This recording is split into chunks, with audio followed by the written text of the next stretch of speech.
everyone. Welcome back to another episode of Parallel Barking. I'm Woof, Ariana Backer, Black Bark, and this is my co-host, Larry Backer.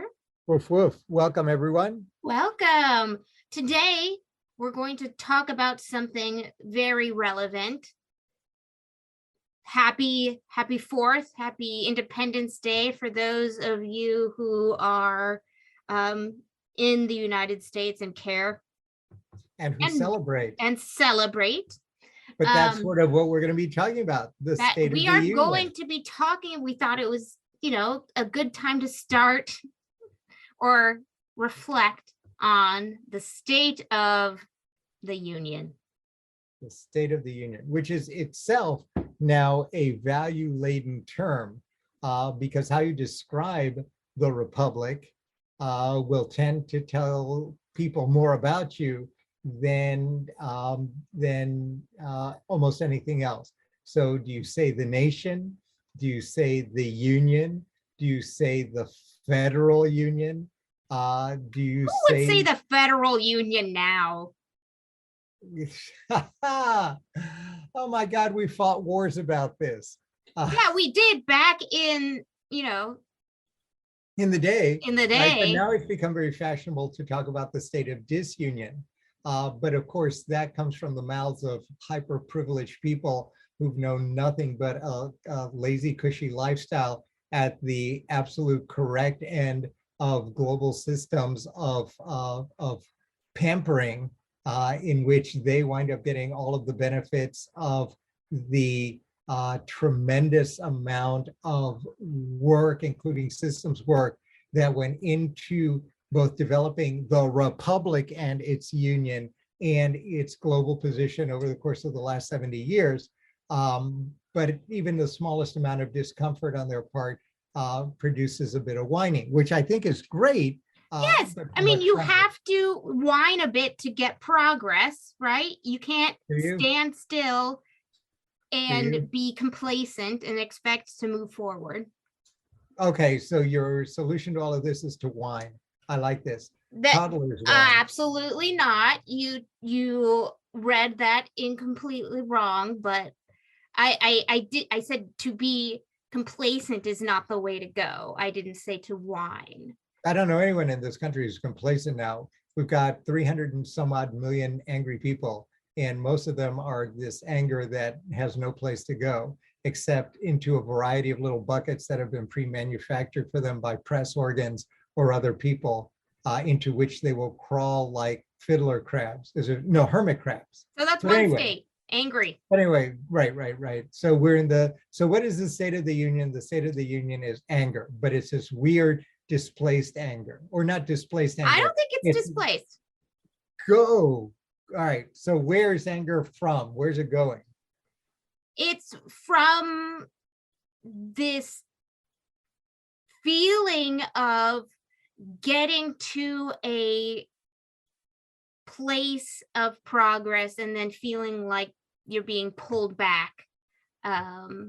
You're being pulled back. Okay. Yeah. So it's the lasso effect, where heifers in a large Western rodeo that have now been lassoed and are being pulled somewhere we didn't want to go.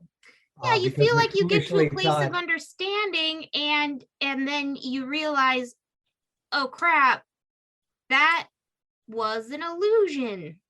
Why was it an illusion? It was a contest and someone lost. Well, or a fantasy that some of us, like me. Why is it a fantasy? It can be realized if you get off your overly fed body part that you used to sit. Perhaps I think right at this point you're just trying to be contrary, but I think for a while a lot of us welcome to America. I think a lot of us were at least complacent with Roe versus Wade and thinking, hey, this is cool. We're not feeling like this is threatened.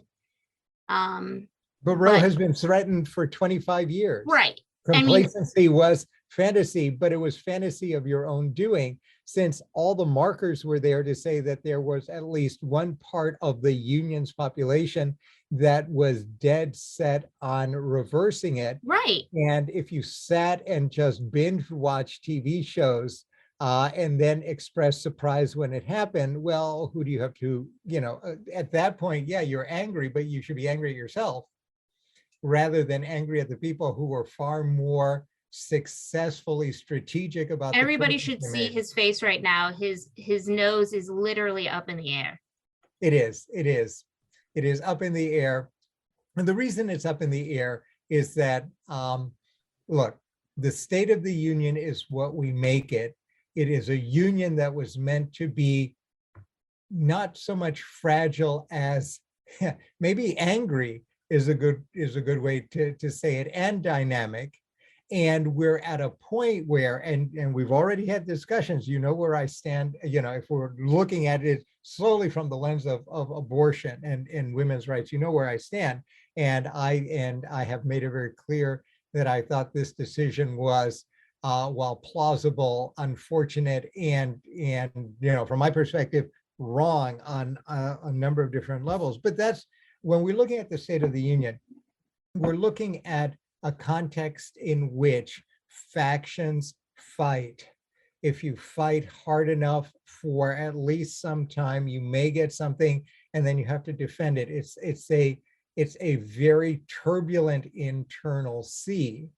But that really goes to a kind of surface view of the state of the Union. We've been fighting like cats and dogs for 200 and some odd years over all kinds of things, and then we die. The next generation comes, thinks whatever it was we were fighting about is ridiculous, and then they go and have life and death contests about whatever it is that makes them crazy, right? But that's the expectation.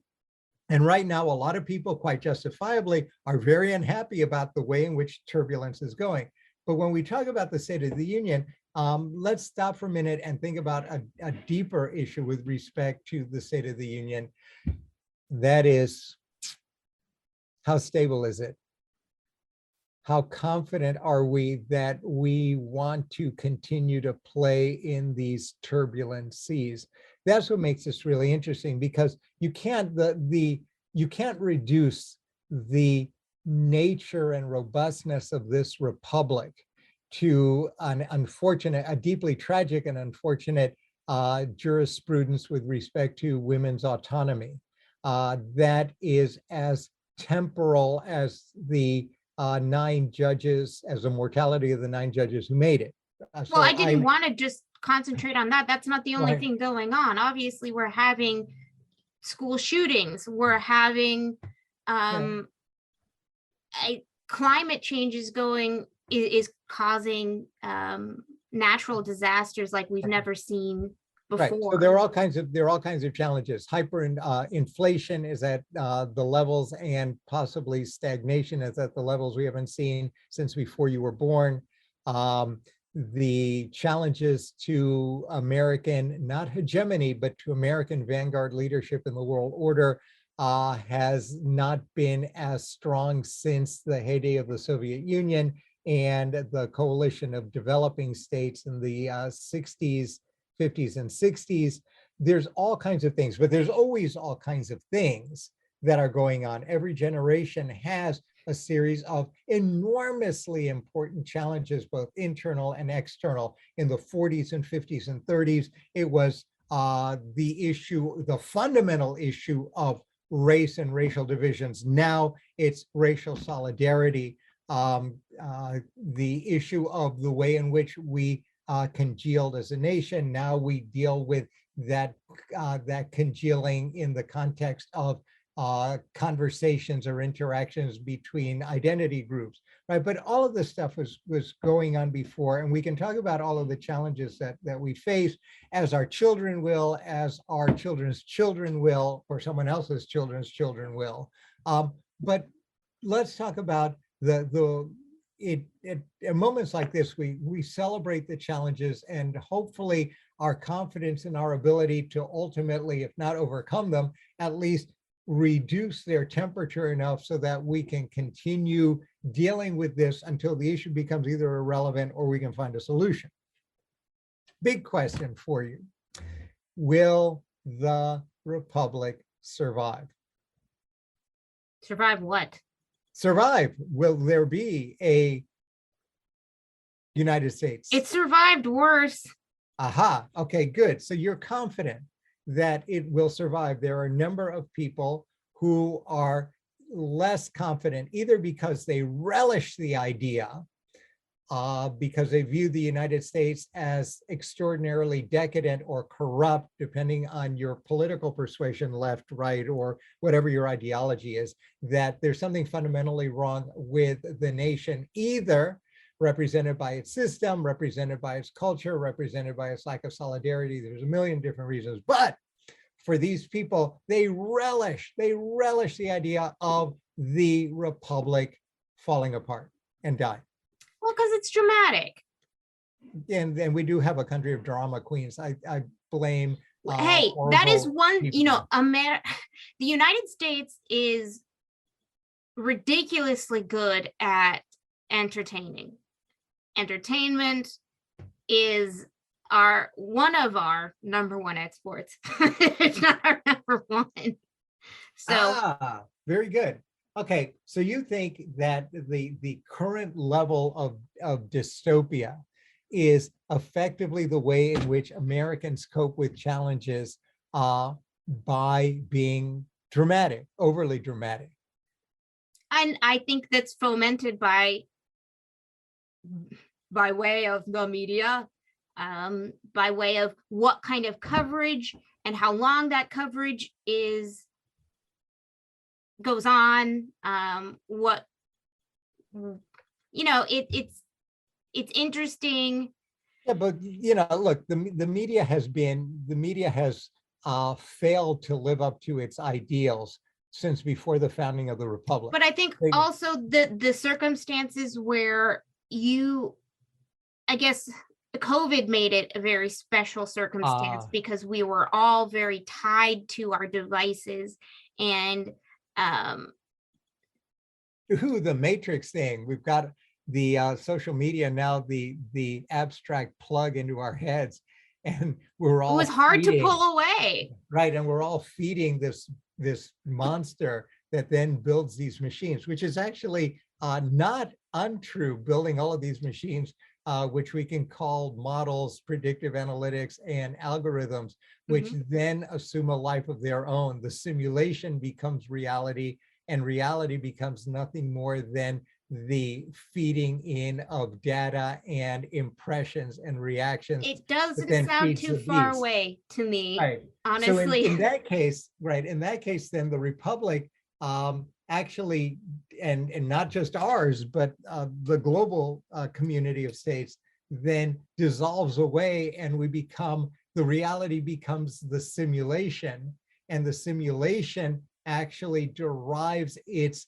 substance by feeding off of the reactions and engagement of what had been real and now becomes nothing more than the input that incarnates, that makes corporeal and real what had been just an image, a simulation of itself. That's cool, but that's the end of humanity or its transformation.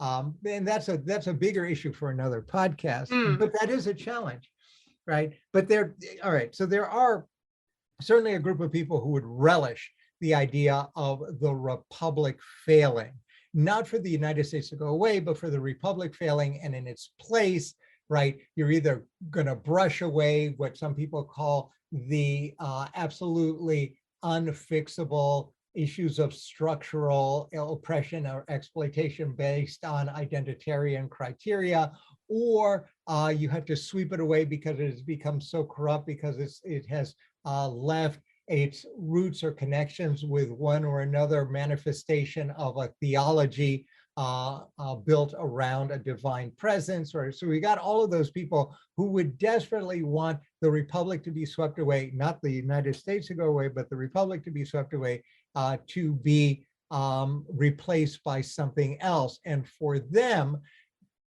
the idea right now, and it's a great time to talk about it, that, and you mentioned this exactly right, COVID laid bare the possibility of making the argument that these challenges are very different than any challenge since the last time the Republic was almost swept away, which is 1861, and the start of the secession. And that now we have, from their perspective, now the people who are looking for the end of the Republic have a chance to do it right. To do it, yes. Right. Now is the chance. Right. And so in order to do that, you have to convince people that the challenges, which is sort of where we started, that the challenges that the United States faces today are different than the endless challenges that the Americans have faced since before the start of the Republic, that this is new and different, and it is new and different in a way that will shake the Republic apart, ...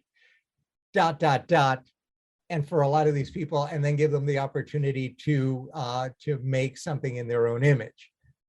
Because of course, this is all a narcissistic act. Absolutely, and this is a practice of narcissism. Right. I mean, it is. It's just all of this are advanced, and and for me, so the answer to the question for me at the state of the U.S.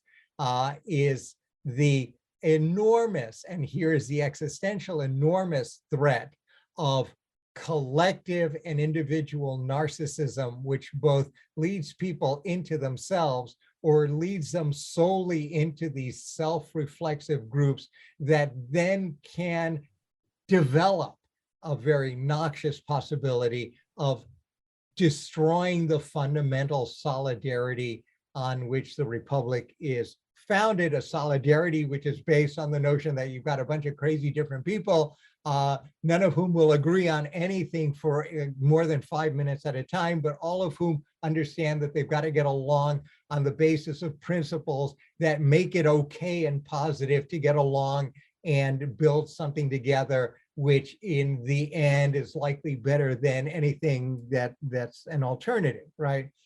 And so that's really the trick here. It's this kind of, narcissism, of course, like everything else, has always been around. But if you instrumentalize narcissism, if you make it part, you embed it into these ideologies, and you embed it in ways that suggest that indeed narcissism now requires a fundamental and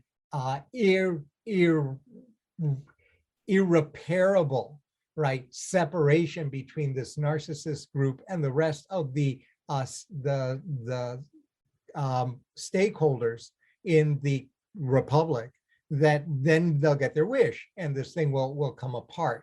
People have always been narcissistic. How is this different than because in the old days, the narcissism was the basis from out of which you started negotiations with other narcissist groups. You come up with either ways to opt out of whatever it is that people were doing and protect yourself that way, or you develop pragmatic means of dealing with this in ways that won't make you completely happy, but happy enough so that you can continue to function because there's something in it for you. This narcissism is the same kind of narcissism that that one saw in the 1830s, 40s, and 50s. It's one that suggests that that sort of compromise is now off the table because narcissism has produced difference that is so great, the difference that is so unbridgeable, that there is no foundation of solidarity that is broad enough, thick enough, solid enough to allow this to happen. And I feel like right now, this conversation is talking mostly about the two political parties. No. That's what it sounds like to me. I know you want to talk. I know you're talking about the general public, but it doesn't sound like that to me. No, the political parties, from my perspective, and please forgive me, but I've written about this since 2016. The political parties are irrelevant, except to the extent that, for example, press organs and other social collectives are. They're not relevant. irrelevant. They're useless. Well, they're actually getting in the way. They Yeah, represent, that doesn't mean it's irrelevant. That means they're and there's troublesome. no, and yes, and they're still powerful, but they're powerful in a kind of anachronistic way. They represent the past. They have to some extent broken up in ways that don't make any sense. And so when I'm talking about this narcissism, I'm not talking about political parties. This is like talking about the 20th century. Who cares? I mean, I care as a historian when I'm looking at history, but I don't really care now. I'm looking at identitarian narcissism, which may be political or economic or social or cultural or racial or ethnic or based on anything that will allow a group to believe that what You're joins just them talking together. about a general zeitgeist that you think exists. Yeah, identitarian politics has become the thing in this country over the last 20 or 30 years. And it has become, I think, to some extent, a force that is far more powerful than the role of the old political parties, which was to bring all of these disparate groups together in some kind of, again, rambunctious and not always agreed group that would band together for some limited purpose. But that may not be possible now. So anyway, so my contribution to this is State of the Republic. I worry about this kind of solidarity eroding narcissism, and I worry about this this tendency among some, and my guess is including some in the elites, that are desperately looking to engage in those actions that may make it more likely for the Republic to come apart. But then you've got a bunch of other groups, crazy groups, and I'll group these crazy groups into two camps. There's a million more camps, but two big camps. The first one, and this is the Roe versus Wade camp in a sense, although they were very clever in the way in which they hid what they were doing behind the old notion of federalism for Roe versus Wade. The first camp is the I want to go back to our starting state camp, that we have moved too far and in too weird a direction, and that the only thing that will, quote unquote, save the Republic is to purify us. It's kind of the traditionalist purification group. All kinds of societies have had weird zealots with purification agendas forever. But this purification agenda group is now fairly powerful. Purification agenda groups, because they're also arguing amongst themselves about what the state of purity looks. But that's one camp. So they want to bring us back or purify us. The other camp goes in the opposite direction, which is they have this notion of the state of the ideal, and they will not let anyone, including popular perceptions, popular likes, popular ideas and notions, stand in the way of using all of the vectors of power available to move society, socially engineer them in social, cultural, and political ways towards the ideal. For both of these camps, the Republic as it exists today is an impediment. They want to see it, or even if they don't think that they're doing this, they need to see the Republic as it exists today disappear. One, from a kind of American Leninist vanguard perspective, they want to develop the Enlightenment ideal. The other, from a traditionalist roots in theocracy in a sense, but it doesn't have to be theocratic, this return purification group. In both cases, there's this ideal, right? And the middle ground, which was the Republic, a bunch of people who have to live with each other even when they don't like each other because there's more power and solidarity, that stands in the way. And while we've had these tendencies from before the start of the Republic, we're in a position, I think, now where for the first time in a long time, the middle ground that's tended to keep these kind of zealot edges in check and then draw from them to the extent that they have some useful ideas, the middle ground is kind of now confused because they've lost their way. And that's There is no that, middle. I mean, right. the middle ground is not allowed to speak. I mean, nobody is putting up with a middle ground. Yeah. The fact that they're not allowed to speak means that the middle ground is afraid to take on those who now have assigned to themselves the power to exact social, cultural, political, or economic discipline on those whose views they find are in the way of either their purification campaigns or their campaigns to engineer us into some kind of ideal state. And this has been over many years. This has been over decades that this has been a work in progress. Well, that's true. But probably coming to a climax at some point. So it'll be interesting to see. My gut tells me that the Republic, of course, will survive, but I'm heavily, and just so that you know, I'm heavily invested and a huge fan of the Republic for all kinds of reasons, including that it was this Republic, as messy as it is, that was one of the few that took us in and allowed us to come in, welcomed us, and allowed us to do what we can. Clearly, other people from other groups would have a harder or an easier time, but there's that for me. So I remain a big fan, as frustrated as I constantly am. I tend to look. But that's also a luxury. For millions of people who find their way in this country over the course of the last 150 years, less of a luxury. For those who did less well, that is a reminder to us that we could do better. Yes.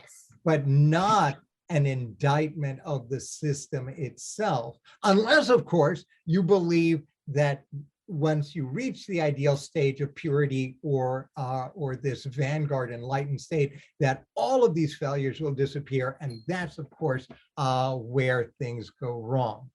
I do have a question. I do, because Democrats are now yelling at the top of their lungs, if Republicans are voted into office, there's a risk that there will be a national ban on abortion. That's true. How would that happen?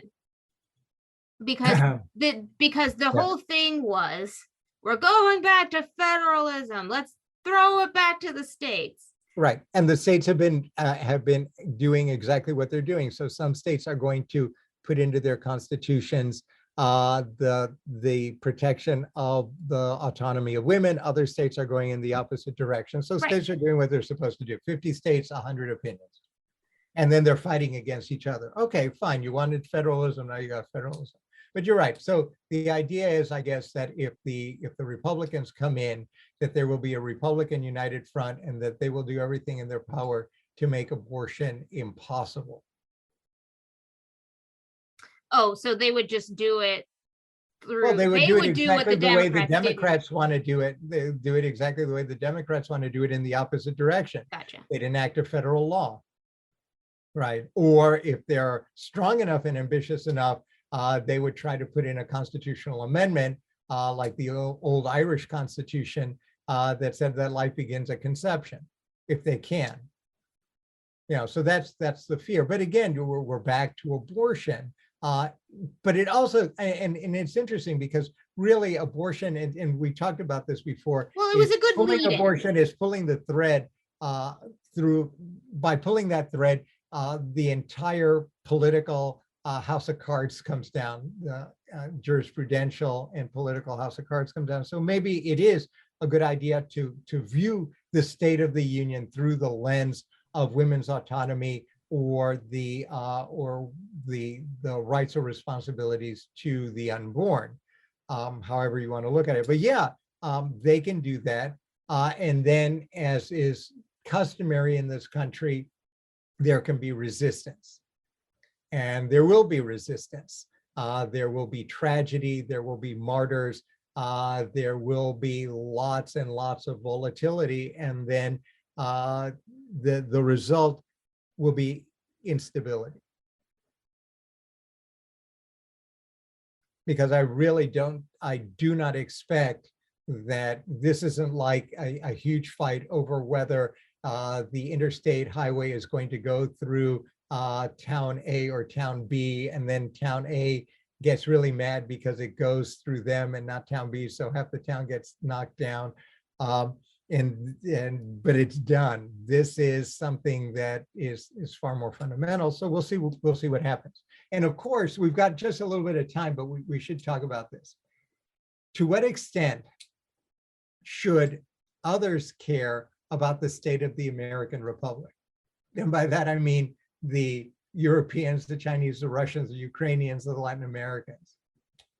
To what extent do they have a stake in this?